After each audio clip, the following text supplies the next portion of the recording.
Amigos de la República, hoy estamos con el politólogo y docente de la Pontificia Universidad Católica del Perú, Martín Tanaka, con quien vamos a conversar sobre temas de coyuntura.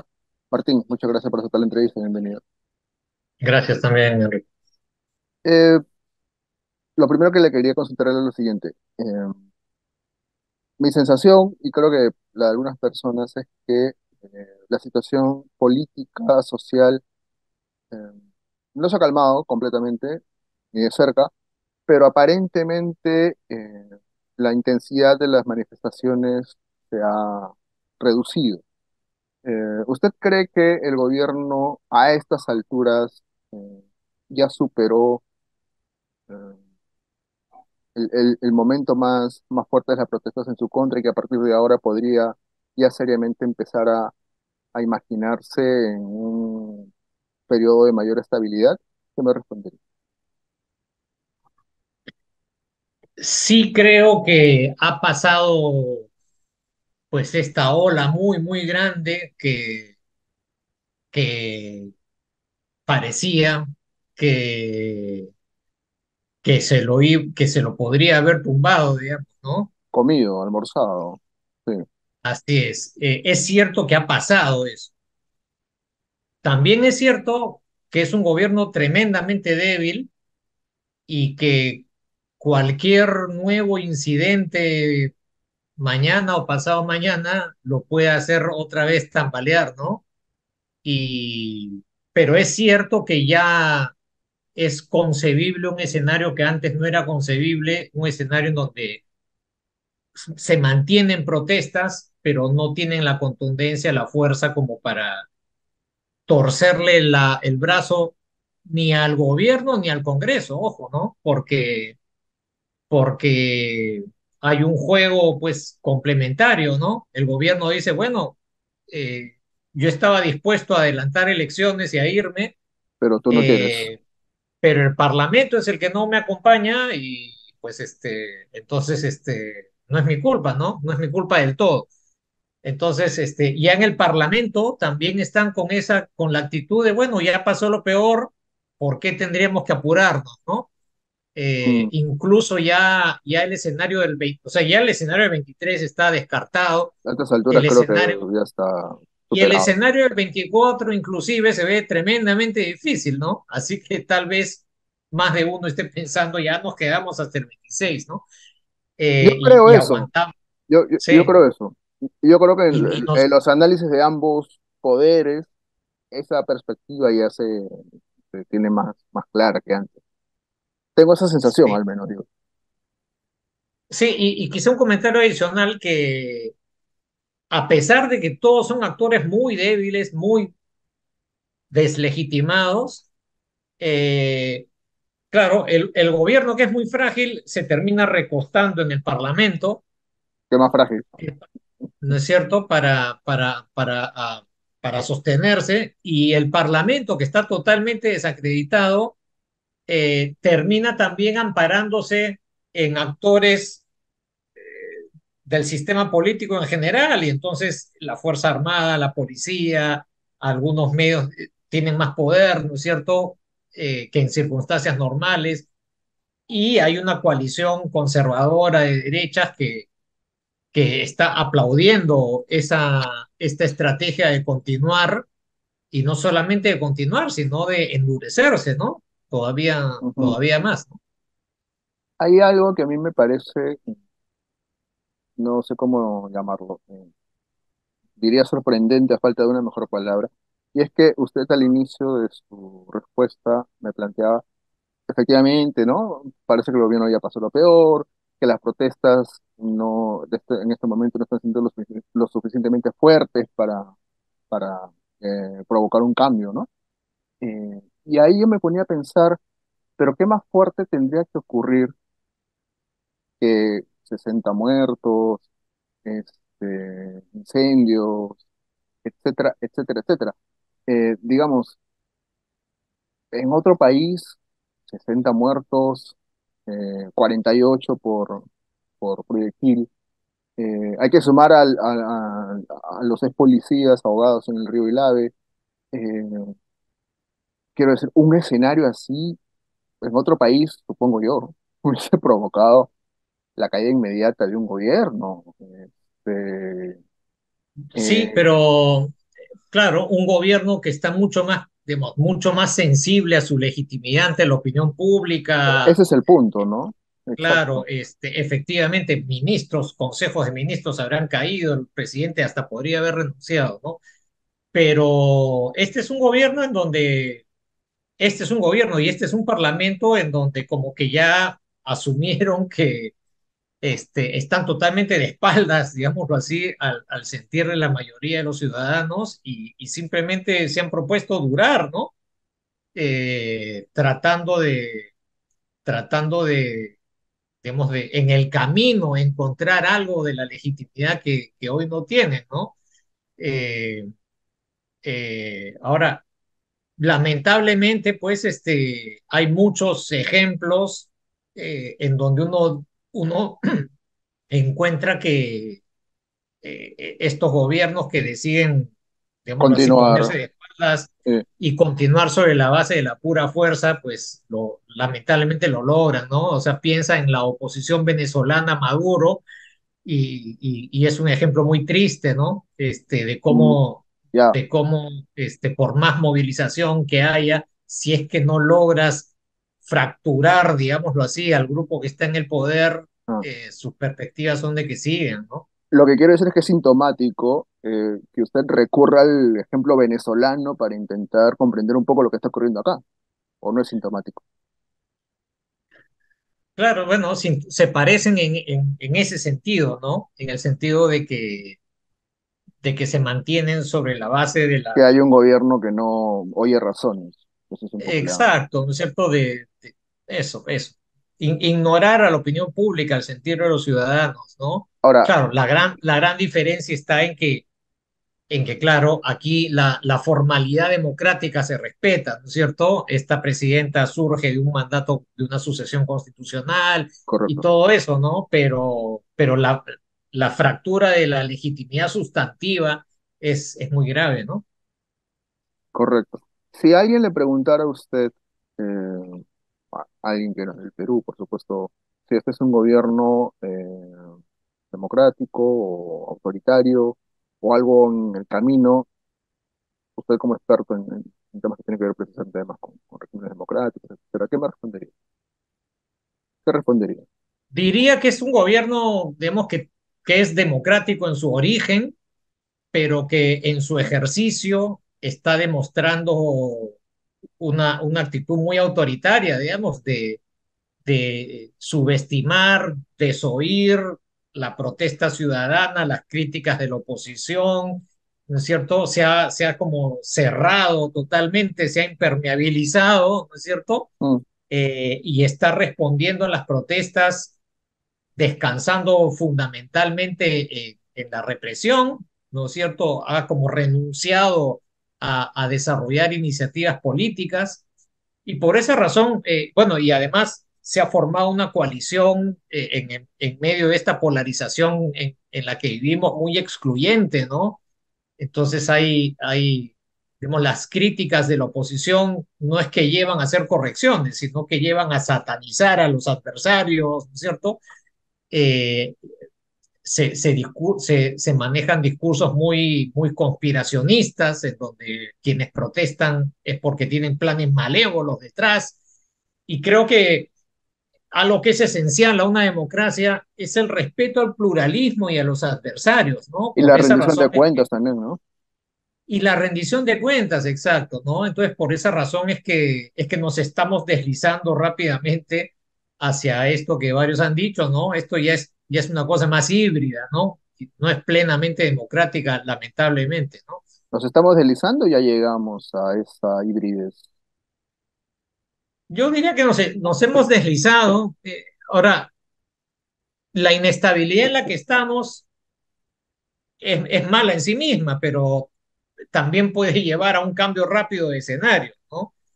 Entonces, porque todo está como, todo es muy precario, ¿no? Eh, Esta es la paradoja, ¿no? Percibimos autoritarismo, pero quienes están en el poder son Pueden, actores muy frágiles, muy claro, débiles, ¿no? es una paradoja en el siguiente sentido, es un autoritarismo débil. por decirlo de alguna así manera. es, ¿Correcto? tremendamente precario, así es, sí. Claro, que, Y claro, y fruto no solo de una sola voluntad, digamos, cuando uno piensa en gobiernos autoritarios, piensa en figuras fuertes, ¿no es mm, cierto? claro. Acá es todo lo contrario, ¿no? Es como la suma de diferentes actores, todos muy poco legítimos y todos muy frágiles, que circunstancialmente están sosteniendo al gobierno, ¿no? Ujú, Y sosteniendo esta salida que tiene rasgos autoritarios muy fuertes, ¿no? ujú. A eso iba un poco a mi anterior pregunta, que a pesar de esta fragilidad se mantiene. La respuesta a esta permanencia sería precisamente la capacidad que han tenido de agruparse entre ellos. Sí, en parte, y en parte también el hecho de que la oposición y los sectores que critican y que cuestionan al gobierno también son frágiles Débiles y están muy divididos, ¿no? y deslegitimados también, ¿no? Sí, En parte, en parte, en parte, en en parte. parte, ¿no es cierto? Nuevamente, volviendo a esto que decía de la visión conspirativa tiende a presentar un adversario como monolítico, muy bien coordinado, que tiene una estrategia y un plan muy bien definido, y no es así, ¿no? Y precisamente por eso es que no ha logrado ese sector ser mucho más contundente en su accionar contra el gobierno, ¿no? Para empezar, porque tienen una agenda política que es muy poco viable, ¿no? En donde se plantea una especie de todo o nada, ¿no? La renuncia de la presidenta, adelanto de elecciones, asamblea constituyente, y claro, esa agenda ha llegado a un punto muerto, porque no hay manera de hacerla viable en términos institucionales, ¿no? Por lo menos de la Asamblea Constituyente eh, no se ve muy posible a estas alturas, ¿no? Y lo otro, ya, como usted decía al inicio, cada vez se ve más lejano. Hablo de las nuevas elecciones. Y ya ni hablar de la renuncia, porque la presidenta lo ha negado en todos los idiomas posibles, me parece. Correcto. Así es, así es. Y en la medida en que todo eso pasa necesariamente por decisiones del Congreso, si el Congreso no lo hace, pues no hay manera de obligarlo, ¿no? este, o en todo caso, las protestas eran un mecanismo de presión, pero no han tenido la contundencia como para que el Parlamento tomara una decisión como que la que tomó en noviembre del 20, ¿no es cierto? Eh, correcto. Ahora, que los decesos hayan sido fuera de Lima, ¿cree que también es una posible explicación a la permanencia de congresistas y ejecutivos en el poder? ¿Usted considera plausible esta hipótesis de que si las muertes hubiesen sido, por ejemplo, en Lima, la avenida Bancay, no sé, la Plaza San Martín, donde sea que hubiese sido el enfrentamiento, estaríamos en una situación distinta en estos momentos? ¿Usted cree que eso también explica un poco la agonía de, de esta situación? En parte, ¿no? Pero yo lo que veo es que, digamos, si es que uno compara lo que pasó en noviembre de 2020, digamos así, para tener una referencia, con estos dos muertos en la ciudad de Lima, ¿no? Con lo que está pasando ahora, no solo tiene que ver con eso, tiene que ver con el hecho de que el bloque, digámoslo así, que protestaba en noviembre del 20, era mucho más policlasista, por así decirlo, ¿no? Había, De todo. y más nacional, y buena parte de los sectores medios y, y buena parte, digámoslo así, de la opinión pública limeña, ¿no? Se sumaba al rechazo a Manuel Merino, ¿no? Eh, Mientras que ahora está muy claro que una buena parte de Lima no se identifica o no respalda las protestas, ¿no? Y los sectores medios y altos tampoco. Y esto es algo, Ya hay personas de muy alto perfil que respaldan a la presidenta. Mario Vargas Llosa, eh, por ejemplo, ayer tuvo una condecoración en Palacio, digamos. exactamente, y como que el núcleo más duro de la protesta está en el sur andino, ¿no es cierto?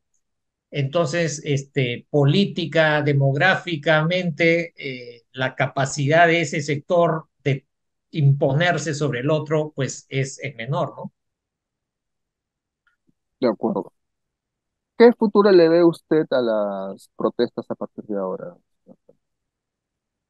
Bueno, yo creo que seguramente van a continuar, ¿no es cierto?, con una intensidad variable, seguramente no, seguramente el pico ya lo pasamos, ¿no es cierto? Sí, un poco lo que me decía al Es, inicio.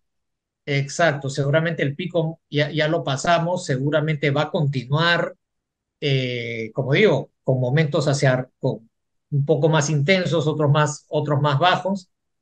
Eh, yo creo que mirando las cosas en perspectiva, todo digámoslo así, lo que está pasando en la cultura política en todo el sur andino y en particular en Puno es muy preocupante, ¿no? En la medida en que el descontento no se pueda canalizar institucionalmente, va a reventar o va a canalizarse por algún otro lado.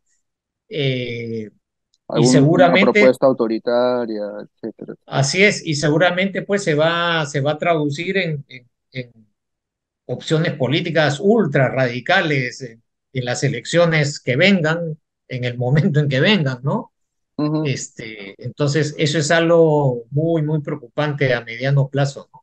Ojo que el propio Castillo con Perú Libre, de alguna manera, ya era esa expresión de esa canalización a través de propuestas políticas radicales. No necesariamente Castillo, pero Perú Libre sí, claramente, ¿no?